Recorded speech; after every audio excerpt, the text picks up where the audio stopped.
Hi, I'm Megan. I'm Colin, and this is Pet Sitter Confessional, an open and honest discussion about life as a pet sitter. Brought to you by Timed Pet and Pet Sitters International. Have you ever thought of opening your own e-commerce store? 2020 did a lot to the pet care industry, and many of us looked for new ways to run our businesses, to provide multiple streams of income, and look for ways to solve new problems that clients were facing. Today, we're really excited to have Jenna Gotch, owner of Passionately Pets, on to talk about what was the prompt for her to start her e-commerce store, how it really wasn't as much work as she thought, and how it helped her focus on moving beyond just offering services and instead making it more about relationships. So let's get started. Yeah, thank you so much for having me. So, my name's Jenna Gotch, and I have been in the pet sitting industry since 2002. I actually started before I opened my own business. So, I got a little taste of doing pet sitting on the side after college. I actually worked in marketing after college, and just like everybody else, needed more money. And answered an ad that was like, "Do you love dogs?" And I was like, "Of course I do." So that was my entrance into the industry.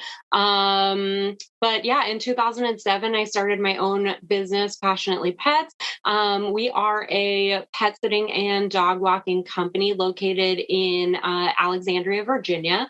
So we do service several cities in the Northern Virginia area. And I don't know, I'm married. I have a dog. We live in Alexandria. And that's my little family.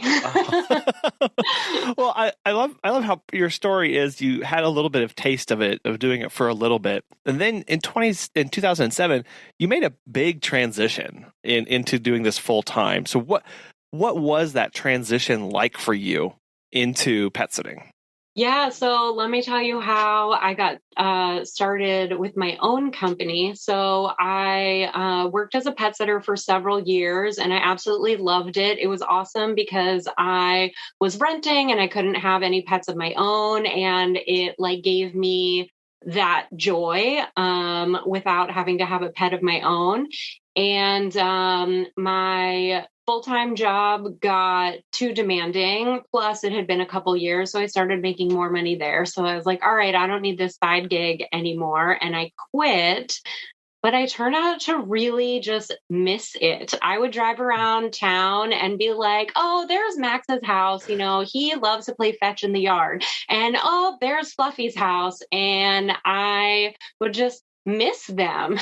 So, this is funny, but a motivational speaker came into the office at my full-time job, and I believe that they were supposed to motivate us to work better as a team and step it up and, be into, working there. But instead it motivated me to quit there and start Passionately Pet. I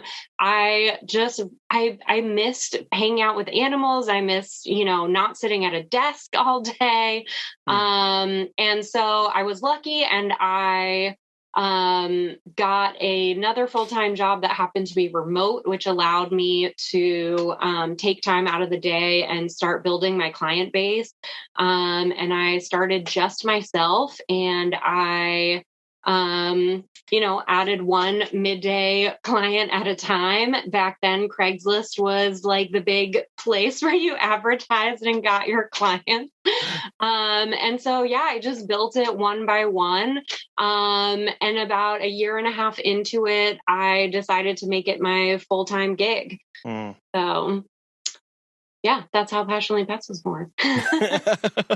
Well, and just this little stair steps, right, that you're doing of okay, we can do this. We'll do this step. We'll do this step. Always trying to get to follow your passion, right? Because as you say, as you said, I know is Passionately Pets is there because it was a passion for you. It was a passion project. Where does that passion for pets and for your business come from?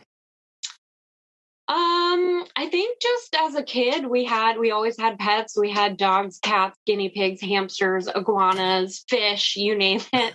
And I just really enjoyed them. I feel like every kid wants to be a veterinarian when they grow up. And I did really, really want to do that for a long time, until I got to college and turned out that I did not have the smarts for biology and chemistry and all of that. So I quickly changed course to business, and got a degree in that instead. So in hindsight, it seems like a natural progression of finding some other way to combine pets and my business degree together. Yeah. Yeah. So how has it been translating your business skills into your own personal business? What are some things that have helped you or that you're glad that you've had because of your past experiences? This is going to be terrible to say, but I honestly think that it didn't help at all. Anyone can start their own business. It is a learn as you go thing. At least it's been for me. Maybe being in business school helped me kind of outline and structure what steps need to be taken, but it's so broad unless you know what you're actually trying to do that you don't need a business degree to be a business owner. You just need to know what your end goal is and figure out how to get there. Yeah. So that's what I constantly do. And literally all the time, it's just problem solving. It's like, this is either not working or can be done better. How do I make this easier? How do I create something that my customers want? It's all answering a question or solving a problem. It's not really knowing how to do it up front. I think that's really encouraging because I think your story is a lot of us are going, oh, well, I love pets. I want to work with them. And then there's this business side. And to hear somebody who goes, yeah, I learned the business side, it doesn't really help you in running your business. That's really encouraging. I definitely think you have to be organized and driven and be able to work independently. But as long as you have those, skills, then you can put it in a package that works for you. Yeah. So you're in Alexandria, Virginia, Northern Virginia. How would you describe the market for pet care there? Oh my goodness. There are so many pets here. Literally everyone has one or five. And not only do they have pets, but they are their family members, full stop. They will do anything for them. They are the people who are out there bringing their pets with them to, everywhere they go, putting them in little outfits, sparing no expense for them, because they really are a part of their family. Yeah. Well, that's it. I know that's a big shift in the industry too, of that's kind of describing more and more of what it means to be a modern pet parent is how they view and that relationship between the pets. So within that market, how would you describe your target client and who you're after and who you're serving? Yeah, so I definitely think that we have two different targets, one for the midday service and then one for the pet sitting service. So for middays, we're targeting a younger client between 25 and 35. They've started a career and they're starting to kind of build their family, and that family starts with a pet usually. So they could be single or dating someone or newlyweds, but they're usually have just gotten their first pet and they are they need help while they go to work. Mm-hmm. And then for vacation, it's a little bit older. And I think that's because the younger generations are bringing their pets with them literally everywhere. And it's easier to do that now. And the older generations are used to leaving them at home. So for vacation, it's more like 40 and up. People who travel a lot for work, they're, homeowners, they're more established. So yeah, that's our target. Well, and that's a really good point that I don't think it's made often enough is when we usually get asked, who's your ideal client? We have one track and we go, this is who I'm serving. But to then break it out to individual services is really a great way to know exactly, okay, this is solving this person's problem in this way, and this is who this is solving this for. And I think that reminds us it's okay to do that. We might be like, obviously there's overlap, but in general, I have found that most of our midday clients do not use us for pet sitting because they take their dog with them. And knowing where that overlap is or isn't, right, and who you're searching for is really, that takes time. Was that something that you had in mind in the beginning of who those worked for, or is that something you've kind of discovered over the years? Yeah, that's definitely more something that I've discovered than something that I aimed for. Like I said, I started with Craigslist ads, which I definitely think made it a younger market because, older people weren't using Craigslist.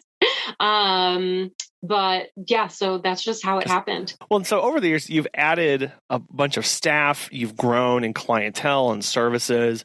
How has managing that growth been for you as you've added and expanded and your company's become larger and larger?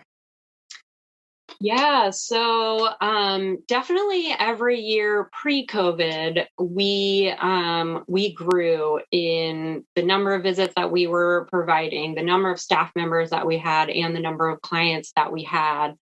And it all kind of happened organically. I feel like it is incredibly difficult to manage because in this service industry where we need to go into people's homes, there is always this balancing act of having enough staff for this potential new clients and extra visits that you might get, but also having enough work for these new staff members to handle. And it's hard to find people who are willing to wait until the work comes. Other people just want a full route when they start. And yeah, it's definitely a balancing act. I think because it's been happening, it's just been happening. It's not something that I thought and I was like, oh, you know what? This year I only have 5 employees. Next year I would really like to have 10. It was more just, there's more visits than the current staff that I have right now today can handle. Let's hire someone. And so that happens literally all the time. And I have learned to always be hiring. And if someone is willing to work with whatever the workload is that I have at that moment, hire them, bring them on, do it. Don't wait until, till I'm doing all of the visits and I couldn't possibly take one more, to start looking for help. Have you heard of Time to Pet? Susan from the Pet Gal has this to say. Time to Pet has helped us grow exponentially. We believe the platform's features make us by far more professional than other companies who use conventional dashboards. They are the software gurus constantly developing and improving the platform based on user feedback. This decision was a good one. If you are looking for new pet sitting software, give Time to Pet a try. Listeners of our show can save 50% off your first 3 months by visiting timetopet.com/confessional. Because you don't want to end up behind the 8 ball on that, always trying to stay ahead. And as you mentioned, seeing, okay, what's available to me right now and taking advantage of that versus always waiting for something better because that may never come. Yeah, I am. I mean, we have standards and we have our hiring process that we go through, and it's pretty extensive. And I've found that it weeds out, the people who aren't that interested or thought that it was just playing with puppies.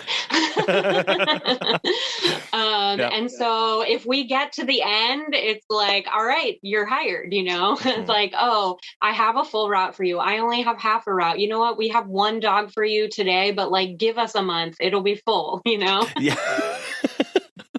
Well, so how has hiring been for you recently? And how is it different than in times past?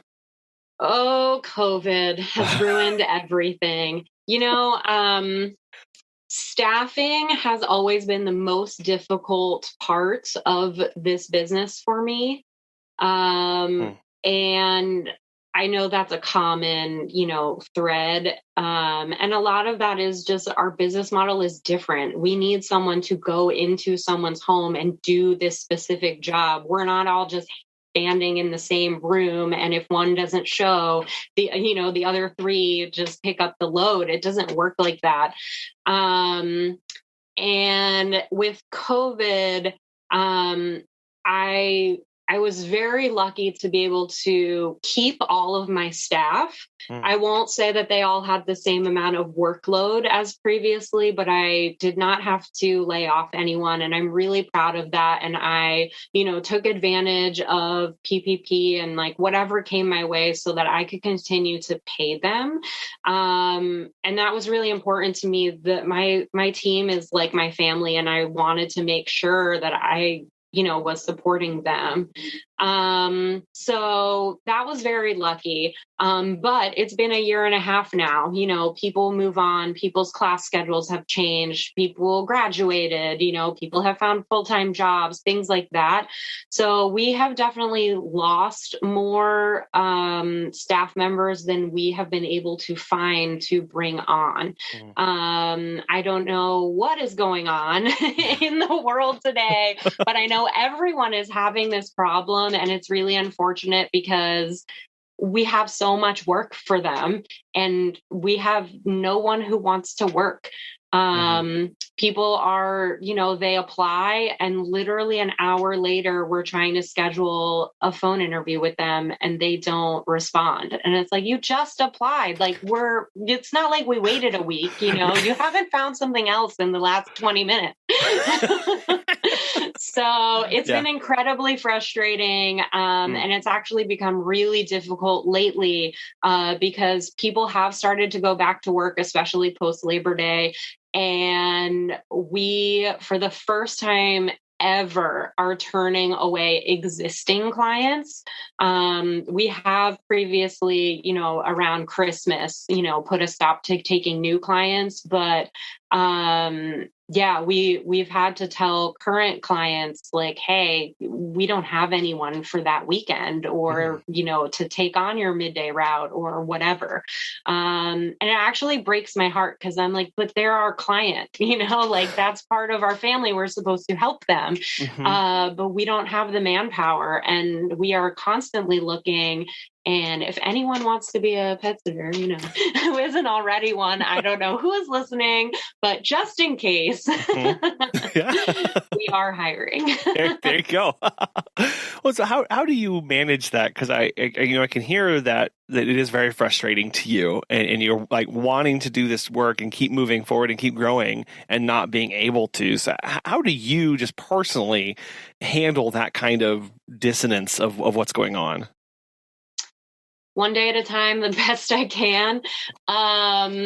It involves a lot of deep breaths, I think. But honestly, I feel like it's just all about being transparent and giving that communication and just making sure that, if we don't have someone to help, that we just communicate that as soon as possible so that they can, use somebody else. And we definitely recommend other companies in our area. So, hey, we really like these 3 companies, like try them. Because I want them to be able to go on that trip or, not worry about their dog while they're at work. But yeah, it's been really difficult. It has, and it's not really showing any real sign of changing anytime soon, unfortunately. And so it is this kind of what is our expectations for the way our companies used to grow and how they grew before versus what we're able to do moving forward. So have you changed anything about your job descriptions or what that job does to try and attract different people, or how are you adapting to that? Like, we have not, but maybe I need to think about that. Okay. Yeah, no, we have not changed the descriptions. The thing that I'm toying with changing is, do we need to start offering more money? Yeah. In Virginia, a big issue is the minimum wage is on the rise, which is fantastic. I think it should. And we have always, compensated more than minimum wage. But what I could be imagining this, but in my head, pet sitting and dog walking used to always pay so much more than minimum wage that it made it a very desirable position, in addition to the flexible schedules and, being out and about and seeing the animals. But it was good pay. If everyone, for every, job, minimum wage type job increases, the difference between what was really good pay is now maybe just a little bit more than they used to get. And so I am thinking about raising our compensation, but that also comes with raising our prices, which I don't know if, our market can bear right now. And so I'm wrestling with that. Yeah, that is an eternal question, right? Of how do we make sure that we're paying appropriately and providing them a standard of living versus what the market will bear for our services, right? And that's one of those things where we get caught between of making that work, and it's yet another balancing act that we get to walk. Yes, I have it on my to-do list to figure this out for Passionately Pets for the new year, which means that I have to do it kind of by the end of October so that we can, make the appropriate announcements to our customers and everything like that. So it's on my to-do list, but I don't have a solution yet. Well, so how have previous price increases gone for you, and what was that process like in raising prices previously? Yeah, so we try and raise our prices every other year. And I feel that everyone should do that. Standard of living goes up and, everything becomes more expensive, and we should also, become more expensive in order to cover all of that. Honestly, like we just notify all of our clients at least a month in advance and let them know what it's going to change to. And most people understand it.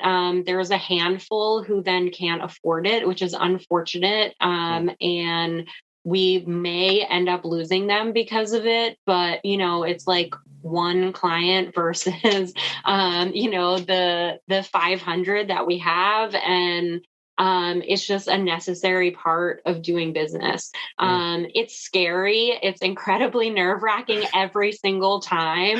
But I also have found that if you're just like, okay, well, it's the every other year and this is what we do, it sets expectations, and, everyone's usually okay with it. Yeah. Well, it sets expectations for yourself too, because you just mentioned it's really scary. I mean, every time Megan and I have raised prices, I've clicked the button with my eyes closed, turning away from the computer to send out the announcement. And I'm like, here it goes. It's all over.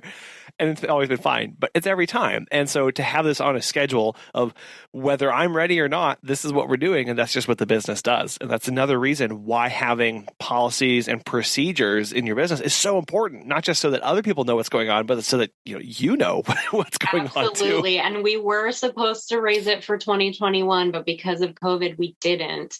And so now I'm all like, oh, well, you got an extra year in there. For sure. Yeah. Well, I mean, COVID threw everything off, and I know it was a pivotal year for you, especially with a lot going on. So I'd love for you to tell us how 2020 was for your business. I know you described a little bit about the employees and stuff, but business and operationally, how did you guys pivot and change? Yeah. So, as with most pet sitting and dog walking companies, COVID hit and we went down to doing 10% of our normal service. which is absolutely crazy. We we're very lucky to have quite a few clients continue to pay for things that they weren't getting and, tip our staff and help us get through it, which was amazing. But before COVID hit, I had been toying for several years about starting a merchandise line for Passionately Pets. And the motivation, the inspiration came from visiting breweries. My husband and I really like going to different craft breweries together and, trying all the different beers. But you go to a brewery and then you get the swag, and not only do I like getting swag, shirts, hats, whatever, from breweries that I like their product, I also, as we started going to more, noticed when other people were wearing the swag that I knew what the logos were. I knew what the sayings meant.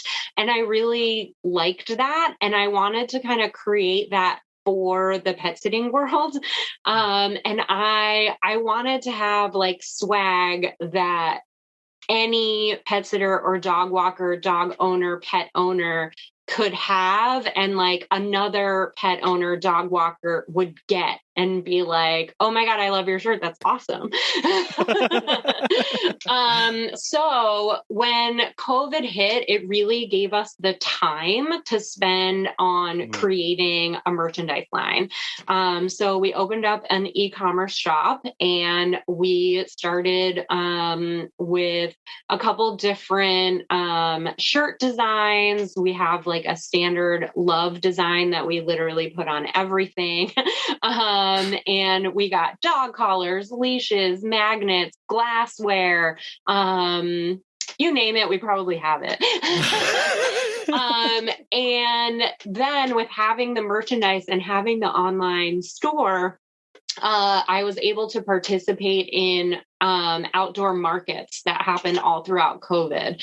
And I think that it was super helpful to stay in front of my clients, everyone, all of the pet owners in the area now remember Passionately Pets because they saw that shirt and they thought it was really cute, or, their dog loves our treats or whatever it is. So it stopped being all about the services and started more being about being a part of the relationship between the pet owner and the pet. And it's definitely been a lot of work, which I didn't expect it to be, but here we are. But also really rewarding. I've been able to meet a ton of people and their pets and create a relationship with them. And a huge part of starting the retail side was we wanted to give back to our community and help pets in need in our area. And there really wasn't room in the service side funds to do that. And the retail side, I can set the prices to be whatever I want, right? So we build it in that $1 from every item that is purchased gets donated to whoever our fundraising partner is at the time. And, our community and our clients really appreciate that and really like that and support it. And it helps them to decide oh, I want to support that charity. Sure, I'll buy this bag of treats. Yeah. It sounds like you had always, like you mentioned, this was something that was always on your brain. Did you ever envision when you first started that you'd be a pet sitter and running and operating a retail store as well? And did that fit in with where you thought the business would go? I really didn't. Yeah, this is all news to me. And I just go with the flow. I'm like, oh, we started this thing and you know what? It didn't go as I thought. We started with the merch and the swag and then quickly learned that people really just wanted toys and treats, so then we added toys to the store and treats to the store. And, in the end of April, we started making our own treats. So we are constantly, morphing into just whatever it seems like people want. And like I said, it's all about like answering a question, solving a problem. I don't have big plans, but I just like continually,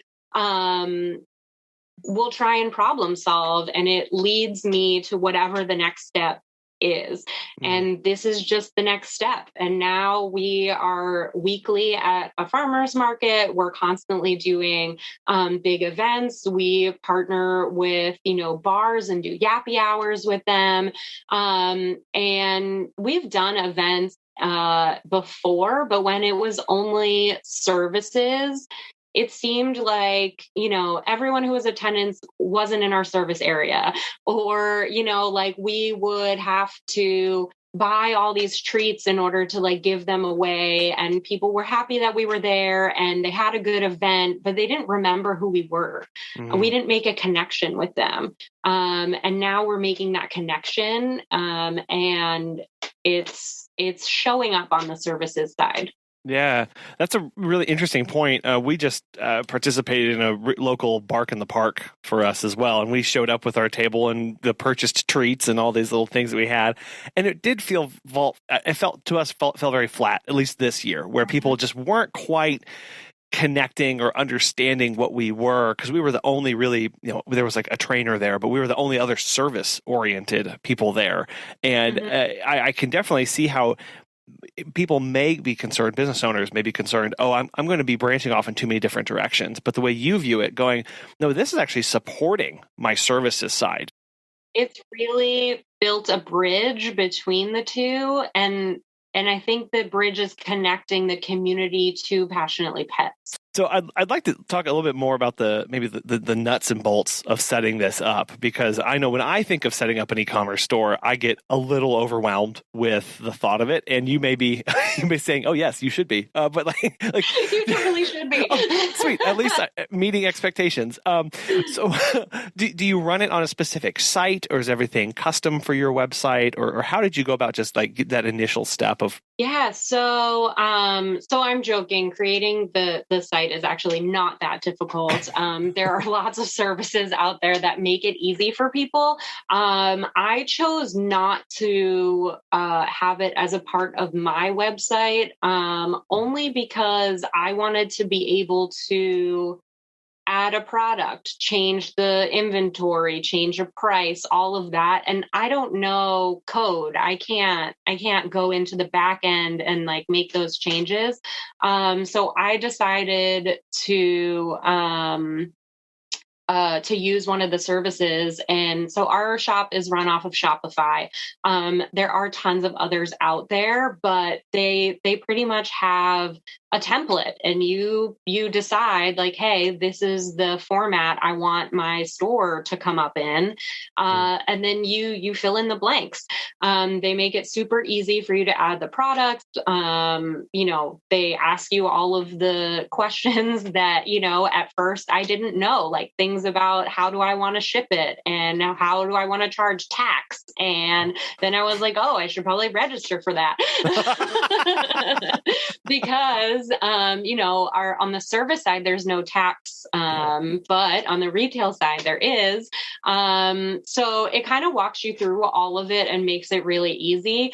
It sounded like it was a really just simple process of kind of walking you through, as you said, each step of things that you needed to know to have something that you could be posted out there and have people start buying that day. Really, it sounds like. Yes, absolutely. As soon as you decide that your site is live, somebody can go in and make a purchase. And they, take care of the credit card processing for you as well. So if you don't need to do that extra, I did need to decide how I was going to accept payment while I was like at a market. I decided again to stick with Shopify just because I thought it would be easier to keep everything all in one connected system. But there are, again, tons of options. Everyone actually thinks when they pay that my little reader is Square. And then they're like, oh, yeah, you can email me the receipt. And then when I ask them for the email address, they're like, isn't it Square? I'm like, no. I'm like, I need your info. Yeah. So if you don't want to be asked that all the time, maybe Square is the way to go. But for me, it works that they're all connected. Mm-hmm. I get one bill and that's it. Nice. Do you remember your first sale? What was that experience like whenever you first got that notification that you had sold something? Oh my God, those are my favorite emails. So it emails me every time I get an order, and I am like a little kid at a candy store, literally every single time. I will even be at the event. I'm the one processing the sales, but then I look at my email and I'm like, ooh, look, money.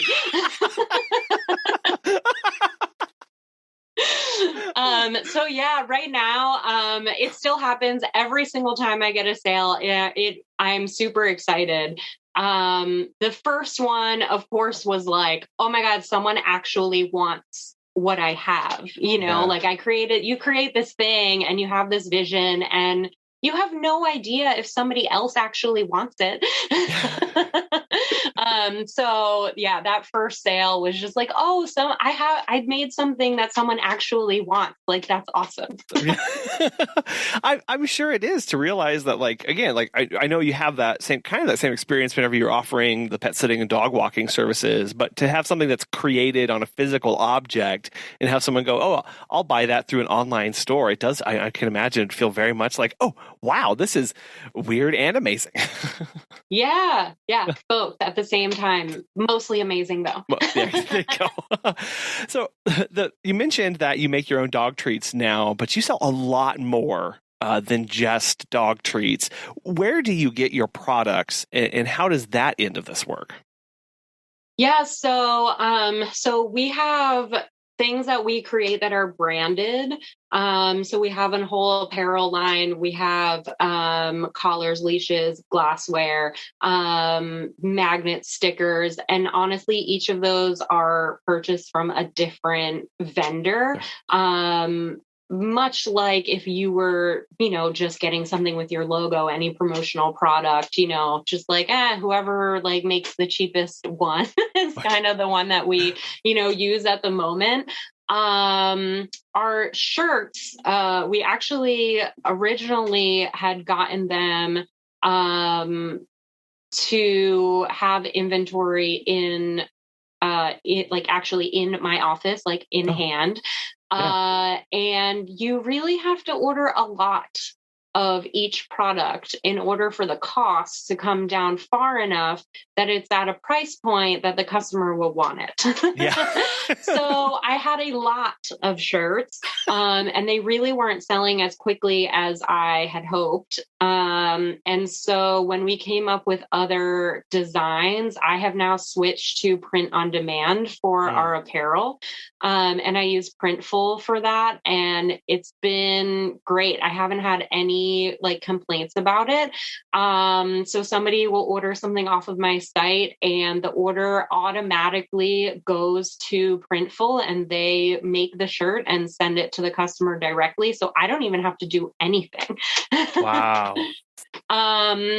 And I just want to take a step back for a minute and let people know that when you do have an e-commerce shop, you have two ways that you can run your store. So you can be inventory based, which I have chosen to do, or you can do drop shipping, where you purchase products, you list products from someone else on your site. When you get the order, you tell the other people, hey, I need you to send this to my customer, and they take care of it for you. So you don't actually have any inventory on hand. The reason I decided to go with inventory based was because when you drop ship, it comes from the drop shipper. It does not say that it comes from Passionately Pets. And I didn't like that disconnect. I also quickly discovered that maybe I wanted some items from company A and some items from company B. And if someone ordered something from A and B, they would end up getting 2 different boxes at 2 different complete times. Plus, if they ordered any Passionately Pets merchandise, now it's 3 shipments. So it was a whole hot mess in my mind. And I was like, you know what? No, I'm going to go inventory. But the easier option is to go drop shipping. If you don't care what the box says and when, your customer gets it and whether or not it's in 1 box or 5. Are you a member of Pet Sitters International? PSI is the largest educational association for professional pet sitters and dog walkers with a mission to promote pet sitting excellence through education. After the tumultuous past year, having the support of a strong community and direct access to educational resources and business tools is more important than ever as you rebuild your business. PSI is here to help. With a free monthly member toolkit, monthly bonus resources, online trainings, private member Facebook group, and more, along with group rates on insurance and background checks, PSI is the one-stop shop for everything you need for your pet sitting or dog walking business. As an educational association, PSI believes that if you know better, you'll do better, and invites you to join thousands of other like-minded professionals who are committed to offering the best possible pet care services and elevating our industry. If that sounds like you, visit petsit.com/PSC to learn more. Our listeners save $15 off your first year membership by using the promo code PSC15 at checkout. I can imagine how being inventory-based then means you're managing a lot of product around. Does Shopify handle that, or how are you keeping track of everything where it is and how many you have left? Yeah, so I keep everything in my tiny little office. I got very lucky that the house that we bought a couple years ago had this room that literally had all of these bookshelves on 2 of the walls. And when we moved in, I was like, well, that's my office, but I have no idea what I'm going to put on all of these shelves. And then here we are, and it is literally stuffed full of just our merchandise. So I don't know what I would do if I didn't have these shelves. But yeah, so I place these orders at wholesale sites or directly with whoever makes the product, depending on how they end up selling their product. And when I get it, if it's a new product, I have to add that item to my store. And if it's an existing product, I just need to adjust the number in inventory. So I'm in charge of keeping track of the inventory. And I do it just when I receive the shipment and I'm going through the box to make sure it's all in there. I have the Shopify website open and I adjust the inventory on hand. Yeah. And then it takes care of tracking when somebody purchases it. It, reduces the inventory for me. Well, that's really nice, at least. And it's not insanely complicated, I guess. It just takes some getting used to that process and making part of that of your new workflow, I guess. Yeah, so it's just time consuming, honestly. It's not that bad if you have the same amount, like the same products all the time. But I've discovered that, if I'm going to do events and, the same people might follow me from event to event, like maybe they come to one of my events once a month. Well, if I have the same exact toys every single event, they're going to stop buying because they already have that. Right. So I need to keep it interesting, get, holiday themed items, etc. And it's the adding the new items to the store that takes a long time, like creating the description and adding the photos and like having all of that makes it look pretty in the store online takes a lot of time. Yeah. Adjusting the inventory of something that's already in the shop is very easy. So what are some of your top sellers, or maybe some things that you're surprised at how well they do? That's an interesting question because it is not consistent at all.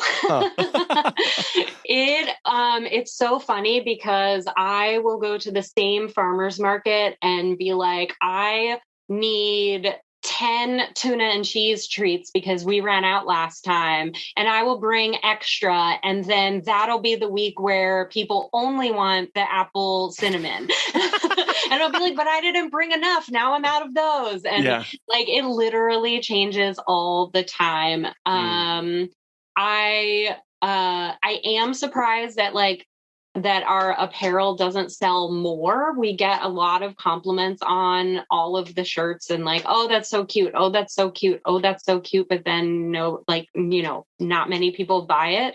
But then all of a sudden there'll be one day and we'll sell 5 in that day. And I'm like, okay. So it's always surprising.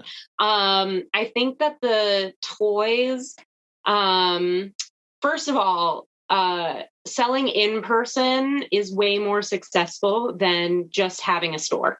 It's there, it's available, but getting somebody to actually add stuff to their cart and purchase it is really hard when you're not in front of them. Selling at a market, at an event is way easier, and having all of the colorful, different, fun design toys gets them to come over. They will be, sitting at their table drinking their beer, and I will hear them being like, oh my God, do you see that avocado? Oh my God, there's, a white paw, variety pack. Like, do you see that? Oh my God, we totally need to get this. So like they sit and talk about it for a good hour before they get up and come over. But that's like the attention grabber. And then people really do like our treats. They're all homemade. They're human grade ingredients.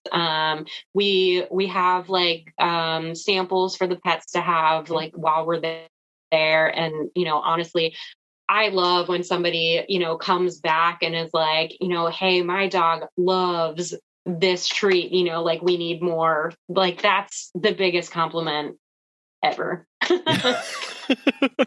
So are you the ones making the treats, or are you offsourcing that to somebody to make white label or whatever? So we outsource it, but they are being homemade. They're not at a factory. Someone is in their kitchen, rolling them out and mixing the dough in a standard, hand mixer. Sure. Yeah. Okay. No, I was just curious because I know there are different ways to go about that. I don't personally do it. Okay, that's fine. Because I don't have time for that. I would love to, but yeah. We just got actually at that Bark in the Parking event, got connected with somebody who we had never heard of, who does exactly that, where they make them in their home, and it was like, I need to talk to you immediately and start picking your brain on this stuff. So that's interesting. That easiest thing to do is to find someone who's already doing it and then ask them if they're willing to private label. Well, okay. Yeah, no, that's a really good tip, because I think we're always looking for those kind of things and building those relationships and partnerships too with people in our area as well. Yeah, absolutely. Now, one thing that I noticed is, you've built a pet sitting company, you've built an e-commerce store, and I think who gets to model the clothing for a lot of the site, for a lot of the photos on your store? Usually, it's me. Okay. No, we try and kind of get our staff to wear it and then take pictures. Taking pictures and making videos is the thing that it's the top thing that I should be doing more of, but find it difficult to find the time. Right. So most of the time it's me. And then sometimes, it'll be a stock photo or something if it's, just with a toy. We also try and take a lot of pictures of people shopping at our, stand, or, if a client takes a picture of their dog, wearing this dog sweater that we sell, all right, that's going on our, social media. We're using that. Yeah, I think just taking those opportunities and using what you can. And I think that's one of the things that I love most about your journey through and into e-commerce is that it's not it's a lot of unknowns, but they're not unsurmountable, and you can get through it just by trying different things and just starting. But if someone's listening and maybe they're still a little overwhelmed, or they don't know where to start, maybe they're just interested in starting an e-commerce store, what kind of advice would you give them? So my husband actually gave me this bit of advice, which was, don't save items for a future event. And it blew my mind, because I would be like, oh, today I have the farmer's market, but tomorrow we have Wags and Whiskers. And I want to make sure that I have this, this type of treat because it's our biggest seller. And my husband was like, if you sell it all today and have none for tomorrow, that's better than if you didn't bring it today, you bring it tomorrow and you don't sell them there. So, so that was like the little tidbit that blew my mind of like, you know what, you're right. You can't save things for the future. Just do the best with what you can. Right. And I have also discovered at the beginning, I wanted like more. I felt like I never had enough inventory or enough choices, or wanted to bring everything to an event just because I have it.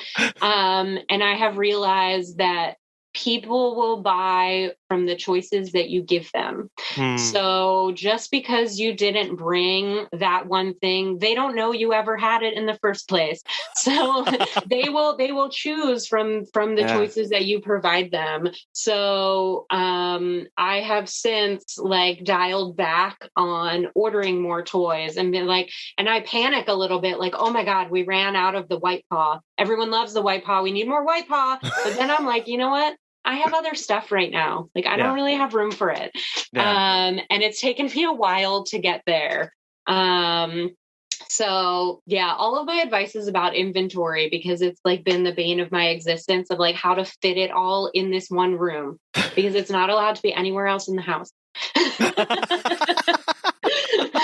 Mostly because my dog would get into it if it was just out and about, but also because, my husband doesn't want to be looking at a pile of dog treats.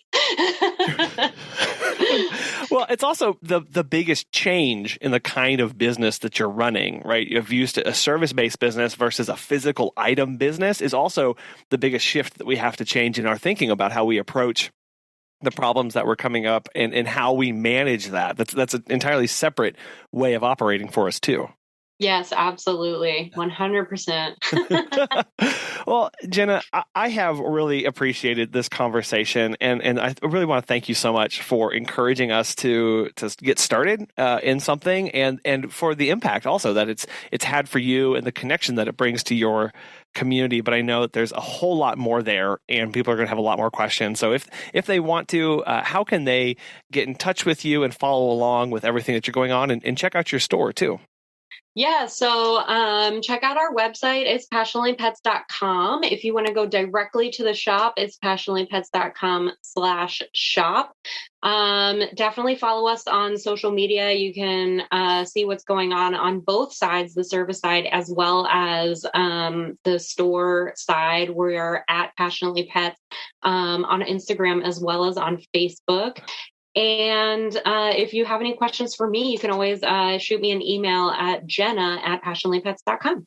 Perfect. And I'll have links to all of that in the show notes so people can click right to that and maybe pick your brain about getting hired too if they're in Northern Virginia and looking for that as well. Yes, please apply. There's a link to it right on our website as well. I saw that. Yeah, absolutely. Well, Jenna, again, thank you so much. This has been a real pleasure. I really appreciate it.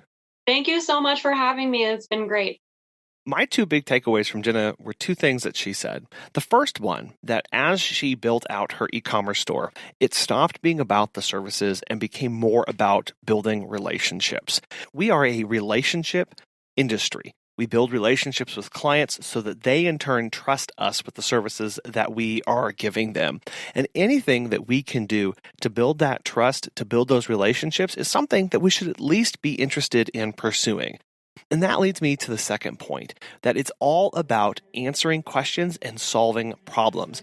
And how as she pursued that, answering questions, solving problems, answering questions, solving problems, that led her into the e-commerce store, and she's built from there. That underlying the foundation of everything that Jenna does, it's answering questions and solving problems. Yes, that means that it can be another source of revenue and income for our business, but it's a reminder that when we pursue customer service and solving problems, the income and the revenue comes in on the back end. That when we pursue these things to help people, that's when we get a payout. That's when our business benefits the most. We want to thank our sponsors, Time to Pet and Pet Sitters International, for making today's show possible. And we really want to thank you for listening. Let us know if you have ever thought about starting an e-commerce store, or maybe you did in the last year. We'd love to hear how that's gone for you and some of the lessons that you've learned or advice that you'd want to share with others. Send that feedback to feedback@petsitterconfessional.com or tag us on a social media post. Let us know how it's been and share your story. We'd love to hear it. Thank you so much for listening. Thank you for all of your support. We'll be back again soon.